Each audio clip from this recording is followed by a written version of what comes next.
कल हम लोगों ने कॉन्ग्रुएंस ऑफ मैट्रिसेस पे बात की थी। आप में से कोई बताना चाहेंगे ये क्या होता है? मैट्रिक्स का कॉन्ग्रुएंस, कॉन्ग्रुएंस ऑफ मैट्रिसेस ये क्या है? हम्म, कोई नहीं। सर एक कॉन्ग्रुएंस पी का तब होगा जब पी इन्वर्टेबल होगा। तो हमें इन्वर्टिबल मैट्रिक्स पी मिलेगा such that P transpose into A into P B के बराबर हो जाएगा। तो उल्टा भी हो सकता है अगर ऐसा हो जाता है तो कभी दो स्क्वायर मैट्रिसेस हैं n बाई n के ऑर्डर के, और आपको एक इन्वर्टिबल मिल रहा है। जो इन्वर्टिबल मैट्रिक्स है वो बाइजेक्टिव मैप है। कल हमने ये भी दिखाने की कोशिश की। इन्वर्टिबल मैट्रिक्स बाइजेक्टिव हुआ क्योंकि वो भी एक फंक्शन ही है लीनियर। तो ए और बी दो हैं, दोनों n बाई n ऑर्डर के स्क्वायर मैट्रिसेस हैं। ये कॉन्ग्रुएंट होंगे आपस में अगर आपको एक इन्वर्टिबल मैट्रिक्स मिल रहा है। इन्वर्टिबल का मतलब आप ऐसे भी कह सकते हैं कि non singular such that B equal to P transpose into A into P. अगर ऐसा मिलता है तो ये कॉन्ग्रुएंट है। आप प्लीज माइक ऑन है किसी का, वैसे ऑफ कर लीजिए।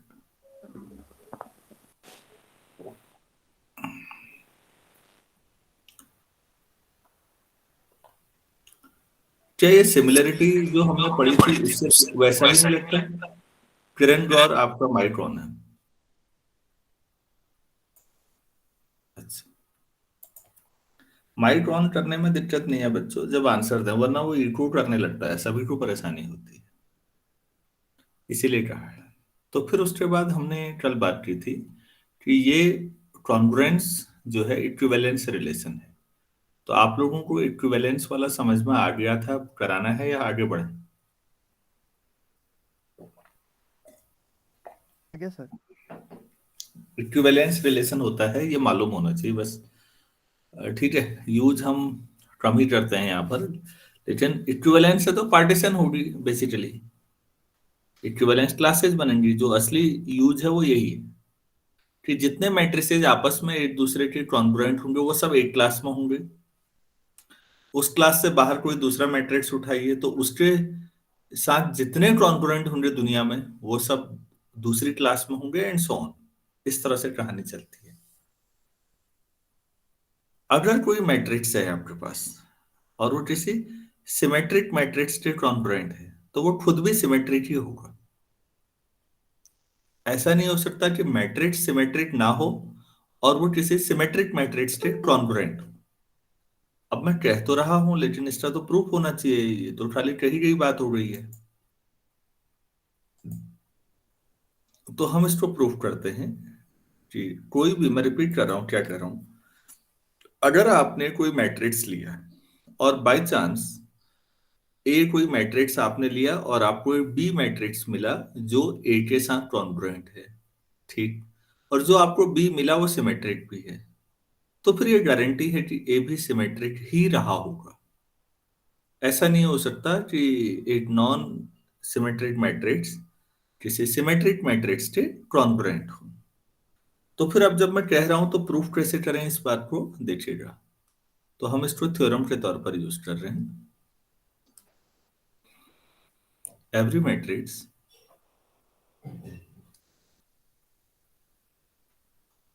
congruent to a symmetric matrix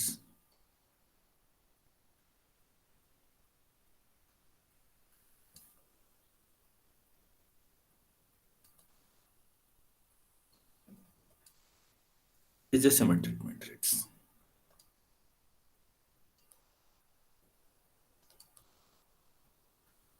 statement तो अब समझ में आ गया होगा, दिमाग में बैठ जाएगा।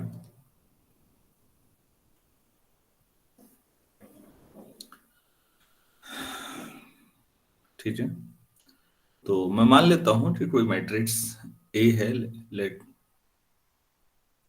A be a symmetric matrix.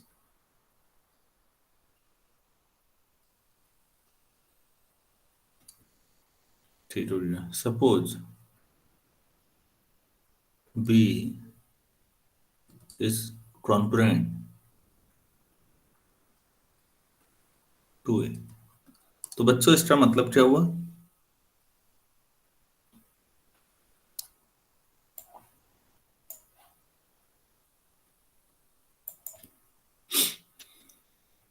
This implies there exists a non-singular matrix P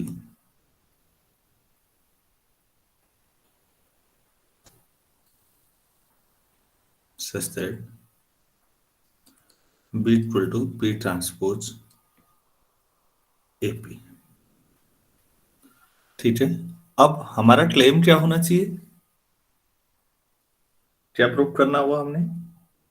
So B is symmetric. मतलब B dash equal to B. Yes, sir. तो B डैश कर लेते हैं भाई. B डैश मतलब हुआ P डैश AP डैश मतलब transpose. तो रिवर्सल लॉ लगेगा. P डैश A डैश और P डैश डैश. तो P डैश A P होगा या नहीं? ए सिमेट्रिक है, आपने पहली लाइन लिखी है प्रूफ में, तो ए डैश इक्वल टू ए होगा. बाकी ऑर्डिनरी है, तो ये दोबारा वही बन गया जो बी होना चाहिए. This implies B is also symmetric matrix. तो कोई भी मैट्रिक्स दो आपस में कॉन्ग्रुएंट हैं और उनमें से एक मैट्रिक्स सिमेट्रिक है, तो गारंटी है दूसरा भी सिमेट्रिक हो. नॉन सिमेट्रिक और सिमेट्रिक आपस में कॉन्ग्रुएंट नहीं हो सकते. क्या मैं समझा पाया? Yes sir.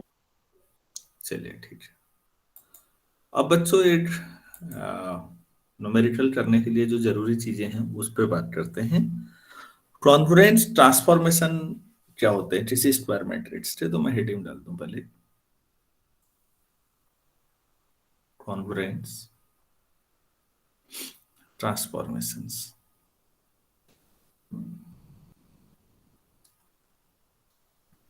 या कई बुक्स में ऑपरेशंस भी लिखा होता है. Congruence operations.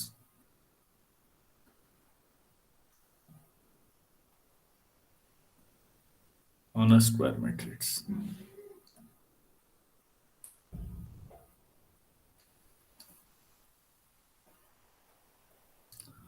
तो ये क्या होते हैं?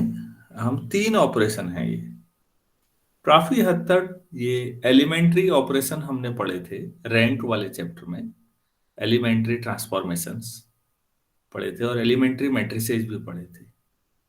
उसी को मान लीजिए काफी हद तक ये है. बच्चों यहाँ पर खास बात ये है, जब भी आप कोई रो ऑपरेशन लगाएंगे एग्जैक्टली वैसा ही कॉलम ऑपरेशन भी लगाएंगे साइमल्टेनियसली. मैं रिपीट कर रहा हूं. यहाँ खास बात यह है कि जब भी आप कोई रो ऑपरेशन लगाएंगे तो एग्जैक्टली वैसा ही कॉलम ऑपरेशन भी लगाएंगे. कैसे? जैसे आपने कहा R2 - R1, तो उसी समय उसके बाद फौरन बाद C2 - C1 भी करेंगे. जैसा रो ऑपरेशन लगाएंगे एग्जैक्टली उसके फौरन बाद वैसा ही कॉलम ऑपरेशन भी लगाएंगे. कॉन्ग्रुएंट की एक खास बात है. मैं समझा पा रहा हूं आप लोगों को? Yes sir. चलिए ठीक. तो पहले बता दें कि कॉन्ग्रुएंस ऑपरेशन होते क्या क्या हैं. ये बेसिकली वही हैं जो पहले पढ़े हैं, तो कोई बहुत नई चीज आप पढ़ने नहीं जा रहे हैं. फिर भी एक बार मैं लिखा जरूर देता हूं, तो लिखिएगा नीचे. पहले कैसे लिखें? और कॉन्ग्रुएंस रिलेशन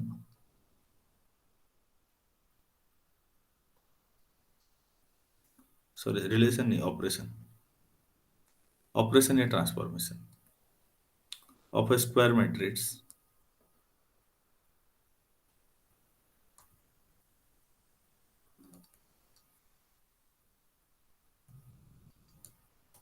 is an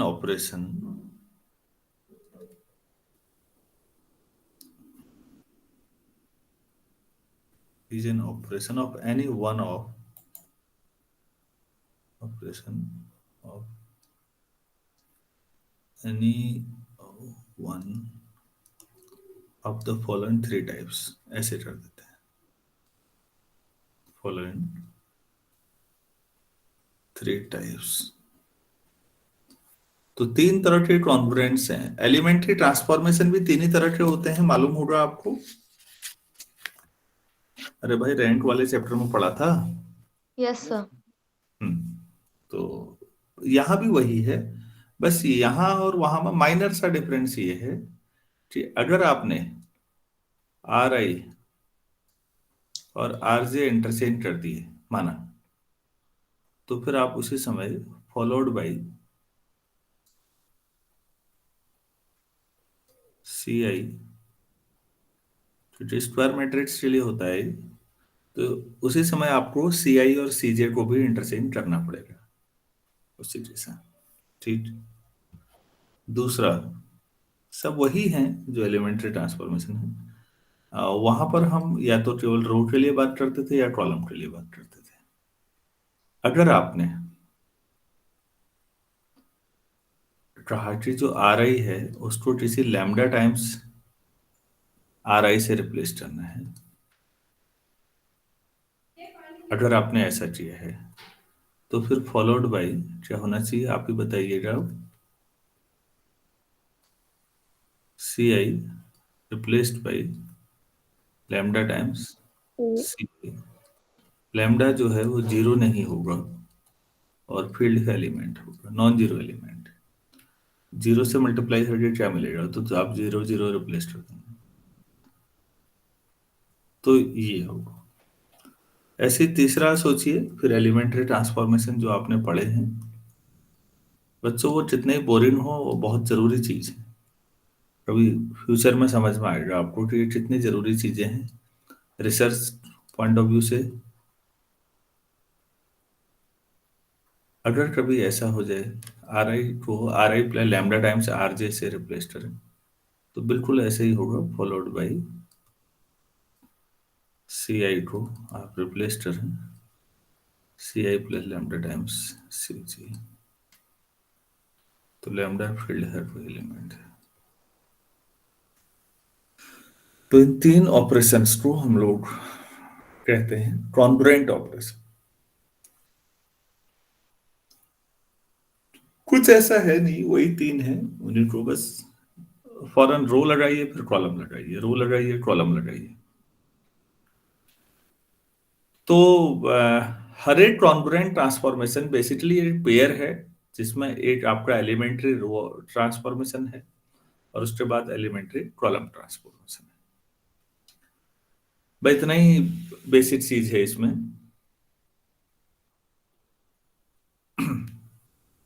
अब इससे होगा क्या, ये सब कर दिए तो रो ट्रांसफॉर्मेशन और कॉलम ट्रांसफॉर्मेशन में आपने देखा था एलिमेंट्री मैट्रिसेस बने थे, और किसी मैट्रिक्स के साथ प्री फैक्टर और पोस्ट फैक्टर, रो वाले प्री फैक्टर में आए थे, याद होगा आप लोगों को, और कॉलम, हाँ, कॉलम वाले जितने भी थे वो पोस्ट फैक्टर के साथ आए। तो आप कॉन्ग्रुएंट्स के बारे में यहाँ पर भी काफी चीजें आप निकाल सकते हैं, लेकिन मुझे लगता है पहले क्वेश्चन करा लेना चाहिए, उसके बाद की बची हुई थ्योरी को समझाना मेरे लिए भी आसान होगा। तो क्वेश्चन मैं लिख रहा हूँ एक आपके लिए।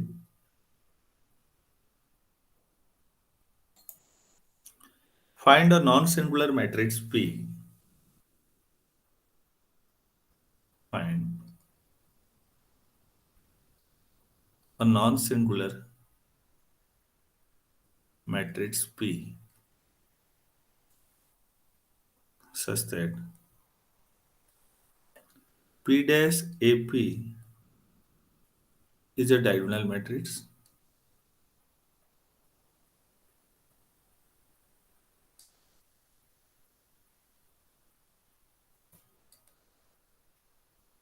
where A का मतलब ये वाला है,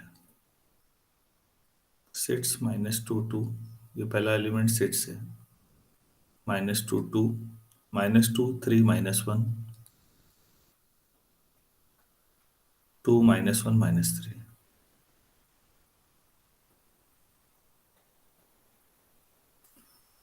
तो आपको एक नॉन सिंगुलर मैट्रिक्स भी चाहिए। इस तरह से G P dash A P आपका डायगोनल मैट्रिक्स हो जाए और ए आपके पास ये दिया हुआ है। ठीक है, इतना तो आप कहेंगे, तो पिछले उसमें भी पढ़ाया था आपने इस तरह की चीजें। तो मैं नीचे एक लाइन और लिख देता हूँ। इंटरप्रिटेशन का मतलब होता है व्याख्या करना।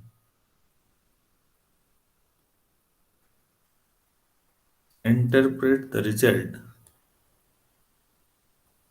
in terms of quadratic forms। Quadratic forms actually अभी पूरा क्वाड्रेटिक फॉर्म तक नहीं आ पाया हूं मैं। कोई बात नहीं, जितना लास्ट पोर्शन रहेगा उतना छोड़ के पहले फिर बाद में था। मेरा अभी तो उद्देश्य सिर्फ कॉन्ग्रुएंस ऑपरेशन समझाना था बस।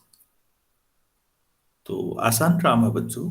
देखिए, सिंस कोई मैट्रिक्स ए है तो उसको आई ए आई लिख सकते हैं।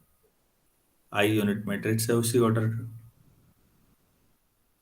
Yes sir. तो ए आपके पास है 6 -2 2 -2 3 -1 3 -1 2 -1 -3 2 -1 -3 this 1 0 0 0 1 0 0 0 1 a 1 0 0 0 1 0 0 0 1। ठीक है,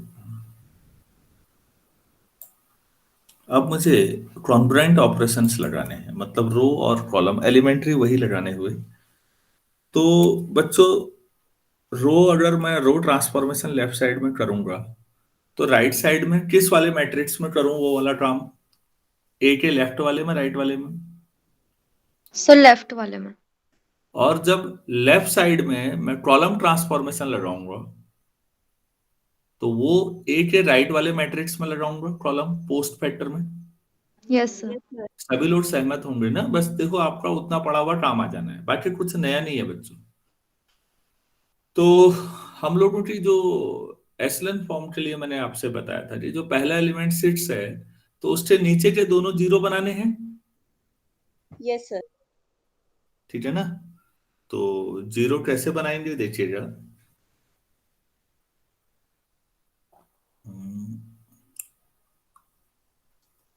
R2 की जगह पर R2 प्लस R1/3 कर दूं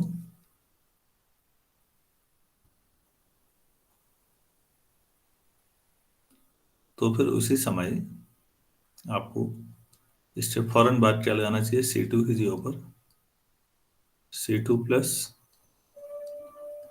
C1/3 हो जाएगा या नहीं? Yes sir. एंड फिर इसके बाद एक काम और कर लो, नीचे वाला 2 है अभी R3, R3 में भी वही करूं। R3 यहाँ माइनस करना पड़ेगा R1/3, तो फिर कॉमा करके C3 की जगह पर C3 माइनस C1/3 ये करना पड़ेगा।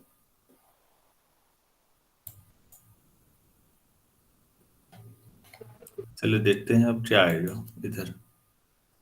आप लोग कैलकुलेशन पे खुद पेन चलाएंगे और अब बताएंगे मुझे। यहाँ पर 6 आया, पहले आप लगाएंगे ये वाला R2 की जगह पर R2 प्लस R1/3, तो यहाँ पर क्या आ जाएगा? 0। इतनी बार लिखें क्या? ये दो काम एक ही में कर सकते हैं। ये एक साथ ज्यादा नहीं लिख दिया मैंने, क्योंकि पहले R2 प्लस R1/3 ही लिखेंगे केवल, तो 6 -2 वही रहेगा, तो उसको मैं नहीं छेड़ रहा हूँ। यहाँ 0 आ जाएगा।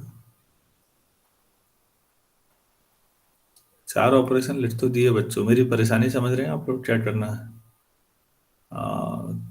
R2 + R1/3, 3 से डिवाइड करोगे तो -2/3, 3 - 2/3 कितना हुआ? 7/3।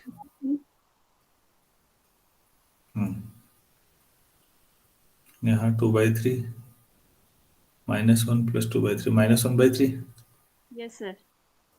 अच्छा, तो उस समय ये तो अभी ऐसे ही रहा है, तो पहला ही ऑपरेशन लगाया मैंने, तो अभी ये आया। तो 4 लाइनें ये तो यही बन जाएंगी। चारों ऑपरेशन एक साथ लिखने सही रहे ना। अब यहाँ भी लगाएंगे आप 1 0 0, और R2 आप करेंगे R2 + R1/3, तो यहाँ पर 1/3 1 0 0 0 1 ए। और ये ऐसे रहा, क्योंकि रो है तो अभी बाद वाला ऐसे रहेगा, 0 1 0 0 0 1।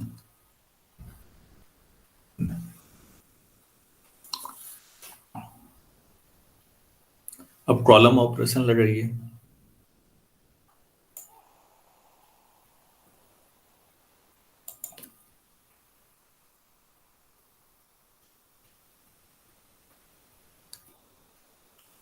तो 6 0 2 ऐसे ही रहा, यहाँ 0 आ जाएगा, यहाँ 7/3 रहेगा, फिर C2 + C1/3 है, तो C1/3 -1/3, 2 -1/3 -3। ये दूसरा ऑपरेशन लगाया हमने, ये ऐसे ही रहेगा, 1 0 0 1/3 1 0 0 0 1 ए। कॉलम ऑपरेशन यहाँ लगेंगे 1 0 0, C2 की जो C2 + C1/3, तो 1/3 1 0 0 0 1। ये समझ में आ रहा है आप लोगों को? Yes, sir. ठीक। अब बच्चों हम थोड़ा स्पीड बढ़ाएंगे। अब इतना मैंने पहला था तो मैंने थोड़ा टाइम लगाया। आप लोग राइट साइड में गौर करिए, प्री फैक्टर और पोस्ट फैक्टर एक दूसरे के ट्रांसपोज आ गए हैं क्या? Yes, sir. अच्छा, और लेफ्ट साइड में देखिए, लेफ्ट साइड में जब मैंने रो ऑपरेशन लगाया तो रो के बाद 6 के नीचे 0 आ गया, तो जैसा पहला कॉलम आया 6 0 2, तो वही पहली रो भी है 6 0 2। Yes, Yes, sir. sir. तो आप लोग गौर कर रहे हैं कि रो ऑपरेशन लगाने से जो बदलाव आ रहा है रो, वही बदलाव कॉलम ऑपरेशन लगाने से दूसरी तरफ आ रहा होगा, जो वैसा ही आ रहा है। और जो मैट्रिक्स आपको दिया हुआ है, क्या वो सिमेट्रिक है? जो ए दे रखा है आपको सबसे ऊपर लेफ्ट में, Yes, sir. Yes, sir. हाँ वो सिमेट्रिक है, ऑलरेडी वो सिमेट्रिक दे रखा है। ठीक, काफी काम तो आसान ये है। दूसरी बात, मैंने पहला सवाल था, मैंने पूरा करके दिखाया आपको, 2 स्टेप में ये पूरा काम किया। आगे को हम लोग स्टेप बचा सकते हैं, मैं ये कहना चाह रहा हूं। अब हम जो रो में बदलाव देखेंगे वो फौरन कॉलम में भी वैसा ही लगा देंगे। और अगर नहीं समझ में आया कोई बात नहीं, 2 3 सवाल करोगे फिर खुद समझ में आना शुरू होगा, वो अच्छा है। जल्दीबाजी शुरू में बहुत अच्छी बात नहीं होती सीखते समय। अच्छा जी, अब आपको ये राइट साइड वाले ऑपरेशन लगाने हैं अभी, तो अब आप ही लोग बताइए मैं क्या करूं यहाँ पर। R3 - R1/3 करना है, तो बच्चों यहाँ 6 0 0 हो जाएगा या नहीं? Yes, sir. क्योंकि R3 - R1/3 करना है। अब ये तीसरा ऑपरेशन जो मैंने लगाया है, इसको ड्रॉ करिए, मैंने टिक का निशान लगा दिया जहां पर, ये वाला करना है। तो करने का तरीका आपके दिमाग में खुद आएगा धीरे धीरे कि अच्छा इसको ऐसे चलना है। शॉर्टकट कोई दूसरा ना सिखाए तो ही अच्छा है।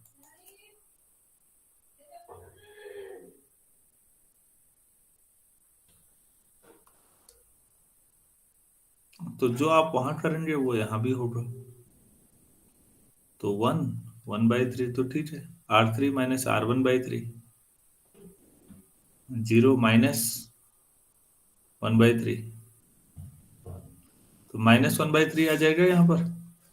Yes, sir. अच्छा, बीच वाली रो तो वैसी रहनी है, तो 1 0 ऐसी रहेगा। यहाँ पर तीसरी रो क्या आ जाएगी? R3 माइनस R1/3, तो यहाँ तो 0 ही आना है और यहाँ 1 ही रहना है। अच्छा, तो जो आपके पास आपने रो ऑपरेशन लगाया तो ऐसा आया ए, यही यहाँ कॉलम में आ जाएगा फिर 1/3 -1 ट्रांसपोज, दूसरा 0 1 0 और तीसरा 0 0 1। राइट साइड ये आ जाएगा। अब मुझे लेफ्ट साइड आप लोग समझाइए। इसमें ये आया, तो आप सेकंड रो में को इस समय आप R3 पे काम कर रहे हैं, तो R2 तो जैसी है वैसी रहेगी। तो मानेंगे ना आप? इस बात पर सोचिए। Yes, sir. Yes, sir. हाँ जी, तो आप R2 में 0 आया है और 7/3 है, तो 7/3 रहना है उसने, -1/3। R3 में क्या बदलाव आना है सोचिएगा। R3 माइनस R1/3 है ना, तो -1/3, R1/3 Minus 2/3, -3 -2/3 कितना होता है अभी? Minus -11. 11/3. 11/3। तो जैसा पहला कॉलम वैसी पहली रो भी आ जाएगी फिर। ऐसा आ जाएगा या नहीं, सोचिए। Yes, sir.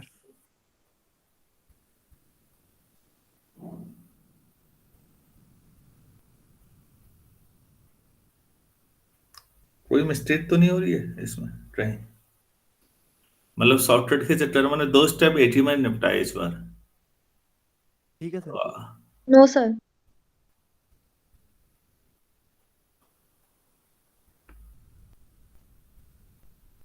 हाँ,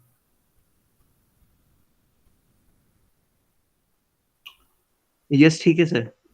अच्छा, ठीक है। अब क्या करना चाहिए? वही जो पहले करते आ रहे थे आप लोग, वैसा ही यहाँ भी करना होता है। अब आप लेफ्ट साइड में आइए। सेंट्रल एलिमेंट जो है 7/3 है लेफ्ट साइड में, उसके नीचे 0 बनाइए। तो उसके नीचे 0 कैसे बनाएंगे?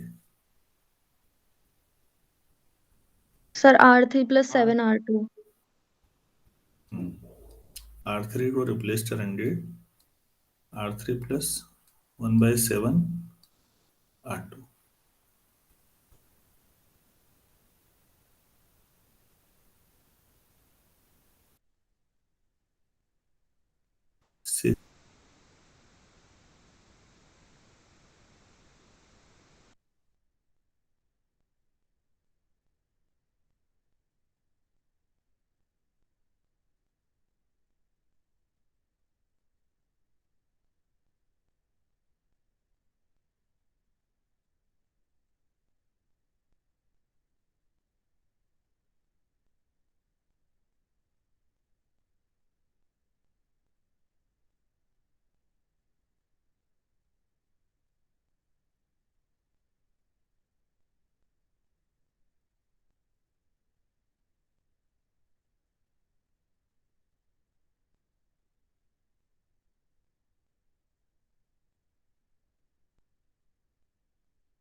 मेरी आवाज आ रही है अब आप लोगों तक? Yes sir. ये यस सर। अपने आप ही लीव कैसे हो गया हूँ मैं मीटिंग से? यहाँ पर भी ऐसी हुआ। पता नहीं, चलिए फिर। नेटवर्क। तो ये आपके पास देखिएगा, इस तरह से आया है। स्क्रीन नहीं आप दिख रही। हैं? स्क्रीन नहीं दिख रही। अरे स्क्रीन अभी भी नहीं दिख रही है। शेयर दोबारा करना पड़ेगा। अपने आप क्यों हटा? मैं तो काम करते जा रहा हूँ।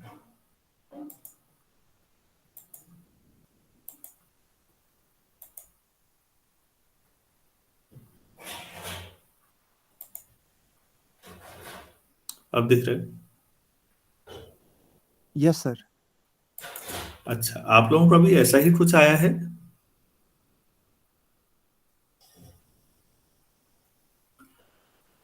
Yes sir. तो अब आप ये बताइए, यहाँ पी क्या हो गया? पी पोस्ट फैक्टर हुआ 1/3 -2/7 0 1 0 0 0 1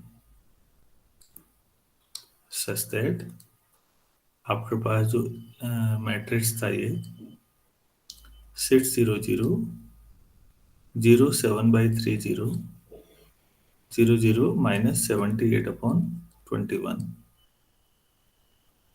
ये जो मैट्रिक्स आ रहा है this equal to P dash A P, जहां पी आपने लिखा हुआ है, ऐसा बन गया ये डायगोनल मैट्रिक्स। Yes sir. और पी जो है देखिएगा, जो मैट्रिक्स आप पी कह रहे हैं वो अपर ट्रायंगुलर मैट्रिक्स है ना? Yes sir. तो उसका डिटर्मिनेंट की वैल्यू डायगोनल एलिमेंट्स होगी, मतलब 1 होगी। आप Yes, उसे sir. सॉल्व करेंगे, अपर ट्रायंगुलर या लोअर ट्रायंगुलर है, तो डिटर्मिनेंट निकालने का मतलब प्रिंसिपल डायगोनल के एलिमेंट्स का प्रोडक्ट केवल, तो वो 1 आएगा। तो इसका मतलब है कि पी नॉन सिंगुलर मैट्रिक्स है, क्योंकि डिटर्मिनेंट 1 आ रहा है। एक नॉन सिंगुलर मैट्रिक्स पी आपको ऐसा मिला जिसने P dash into A into P को डायगोनल मैट्रिक्स में कन्वर्ट कर दिया। क्या आप लोग यहां तक समझ पाए? Yes sir. Yes sir. हाँ।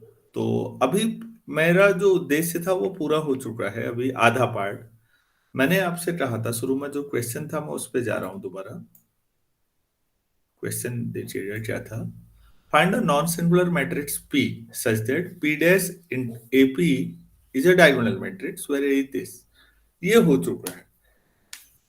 इंटरप्रिटेशन बच्चों जो सेकंड पार्ट है अभी नहीं हो पाएगा, अभी आपको उसमें थोड़ा सा समय लगता है, उसके बाद हम कर पाएंगे। तो यहां तक आने के बाद आप लोग लगभग इसके बाद भी, अगर छोटी कॉपी है तो 8 पेज, बड़ा रजिस्टर है तो 8 से थोड़ा सा कम छोड़ दीजिएगा, तो तब आप समझ पाएंगे उसको। क्वाड्रेटिक फॉर्म पे अब पूरा क्वाड्रेटिक फॉर्म कहाँ आ पाया, तो हम पार्ट पे चल रहे हैं। लेकिन अब मेरे लिए चीजें समझाना आसान होगा, क्योंकि अब आपने रो कॉलम ट्रांसफॉर्मेशन लगा के देख लिया है। रो कॉलम की प्रैक्टिस आप जरूर करिएगा 1 या 2 सवालों में, और 1-2 सवालों से हो जाता है, ज्यादा की जरूरत नहीं है। कंसेप्ट अगर क्लियर है ना, कोई दिक्कत नहीं, आप बिल्कुल कॉन्फिडेंस के साथ एग्जाम में जाइए। अगर यहां तक क्लियर है तो आगे बढ़े। Yes sir. ठीक है, तो फिर अब हम फिर डिस्कशन पे जो चल रहा था हम उन्हीं चीजों पे बात करते हैं। तो आपको हमेशा कोई भी, अगर जैसे ये डायगोनल में आप ऐसे भी बदल सकते हैं, एक नया प्रोसीजर मिला आपको, तो इसीलिए मैं क्वेश्चंस पे शुरू में नहीं गया बहुत ज्यादा। कंपटीशंस के जो क्वेश्चंस आ रहे हैं पिछले कुछ सालों में, वहां पर मैं भी ऑब्जर्व करता हूं कि केवल मेरे थ्योरी पढ़ाने से ही काम नहीं चलेगा, मुझे कुछ सवाल भी आपको कराने पड़ेंगे। ये चैप्टर की थ्योरी पूरी हो जाए तो मैं आपको कुछ ऐसे क्वेश्चंस जरूर कराऊंगा कि आपके अधिकतर प्रॉब्लम सॉल्व हो जाएंगे। कुछ चीजें ऐसी हैं जो थ्योरी में बीच में फिट नहीं बैठी, तो मैं उन्हें उनको छोड़ रखा है अभी। जॉर्डन कैनोनिकल फॉर्म है, आपको बताना है। डायगोनलाइजेशन के बहुत सारे क्वेश्चंस हैं, मिनिमल पॉलिनोमियल डायगोनलाइजेशन, एग्जाम में आए हुए क्वेश्चन। तो ये चैप्टर पूरा होने दे, थ्योरी पूरा होने दे, क्योंकि मैं थ्योरी को छोड़ के आगे बढ़ना पसंद नहीं करता।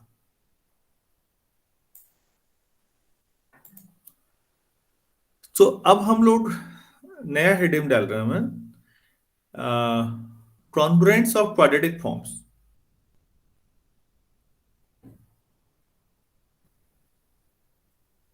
कॉन्ग्रुएंस ऑफ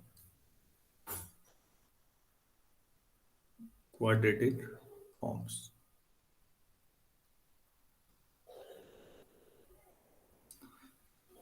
तो दो क्वाड्रेटिक फॉर्म है, उनमें कॉन्ग्रुएंट होने का क्या मतलब है?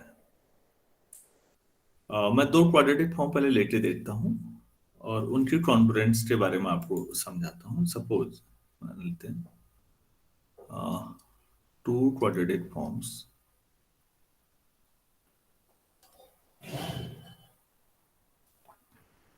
मान लेते हैं एक है X transpose A X and Y transpose P Y. तो यहाँ एक्स और वाई वैसे ही हैं जैसे अभी पी निकाला था आपने। कोई फील्ड मान लेते हैं, एक ही फील्ड के ऊपर दोनों होंगे over a field F are said to B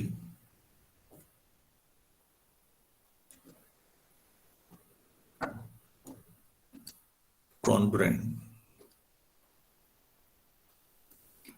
कई लोग इसको इक्विवेलेंट भी कहते हैं। तो ये दोनों इक्विवेलेंट है, मतलब कॉन्ग्रुएंट है ओवर एफ इफ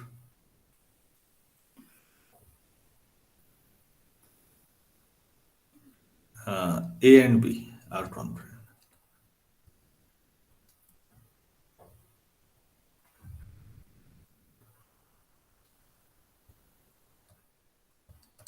अगर A और B मैट्रिसेज आपस में कॉन्ग्रुएंट हैं, तो फिर ये क्वाड्रेटिक फॉर्म जो आती हैं X ट्रांसपोज AX और Y ट्रांसपोज BY भी आपस में कॉन्ग्रुएंट कहलाएंगी। तो A और B कॉन्ग्रुएंट होने का मतलब फिर वही 8P इनवर्टिबल मिलेगा, P transpose AP equal to B मिल जाएगा। मेरे ख्याल से उसे लिखाने की जरूरत तो नहीं है अब।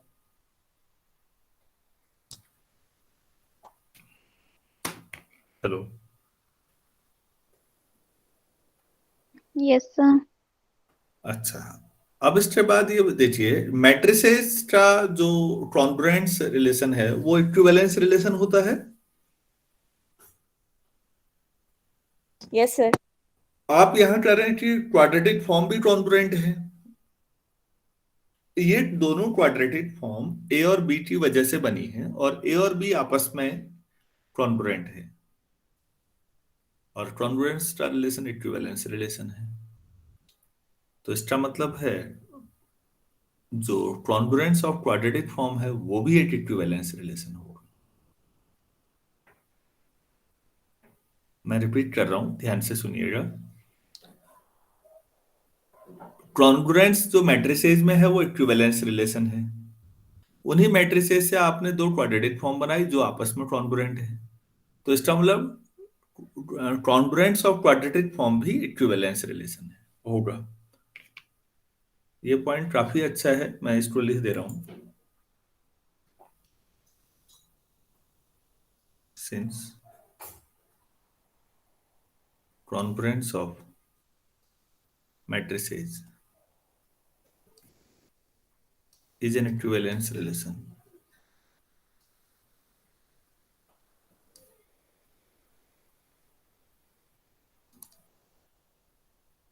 So,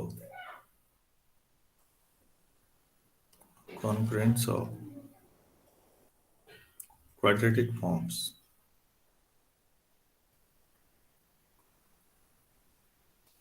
is also an equivalence relation.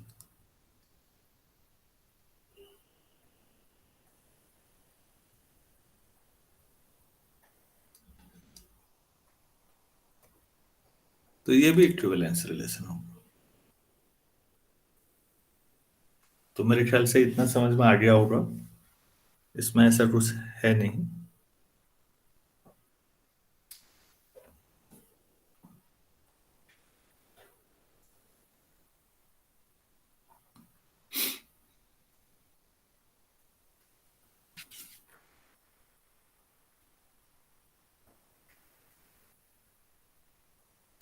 यहाँ तक क्लियर है ना सबको? Yes sir. ठीक है, मैं एक क्वेश्चन आपको, क्योंकि अब स्टैंडर्ड क्वाड्रेटिक फॉर्म में लाने में कोई दिक्कत है नहीं इसके बाद, एक क्वेश्चन आप लोगों के लिए लिख के दे देता हूँ। इसको आप लोग खुद करिएगा, करके भेजिएगा please.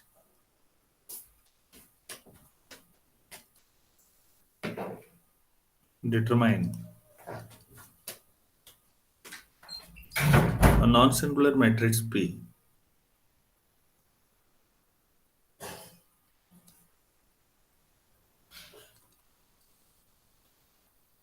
such that P dash AP is a diagonal matrix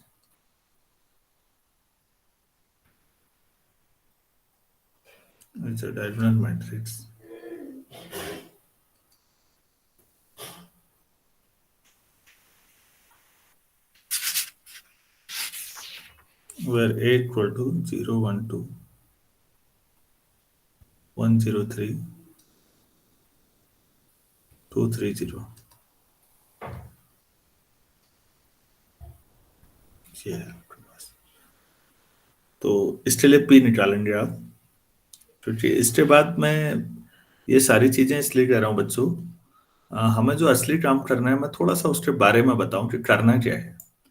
मैंने पहले लेक्चर में क्वाड्रेटिक फॉर्म में इस तरह के एक्सप्रेशन लिखे थे कि जैसे हम लोग ऐसा लिखते तो हैं aij xi hc, और xi hc 2 है तो फिर डबल समेशन होगा। आप लोग इसे सॉल्व करते आ रहे हैं ना, तो मान लेते हैं मेरे पास ऐसा आ गया 7x1 square minus 3x1 x2 plus 5x2 square plus 11x2 x3 minus 13x3 square, और क्या रह गया 1 2 2 3 प्लस 6 1 3। मान लेते हैं ये है। तो हम लोग ये जानना चाहते हैं कि ये बहुत अच्छी क्वाड्रेटिक फॉर्म नहीं है, क्या इसको थोड़ा सा और कॉम्पैक्ट फॉर्म में ला सकते हैं हम, और छोटा? कैसा फॉर्मेट चाहिए हमको, मैं थोड़ा आपको वो समझाता हूँ।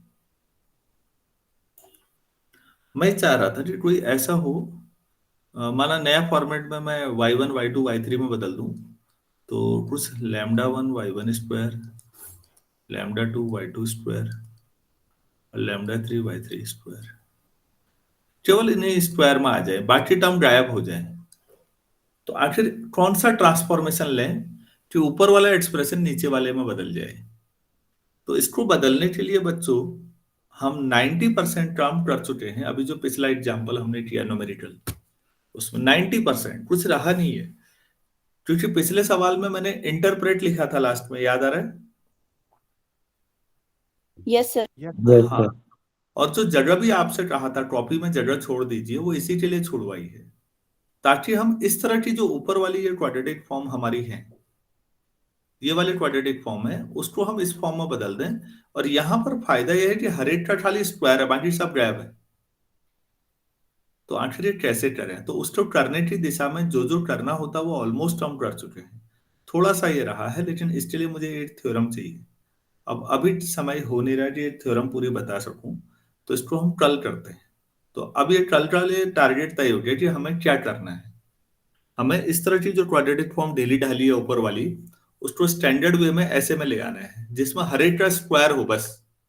तो अब ये वास्तव में क्वाड्रेटिक शब्द जस्टिफाई होने लगेगा। फिर क्या मैं समझा पा रहा हूं ना? श्योर है ना इतना?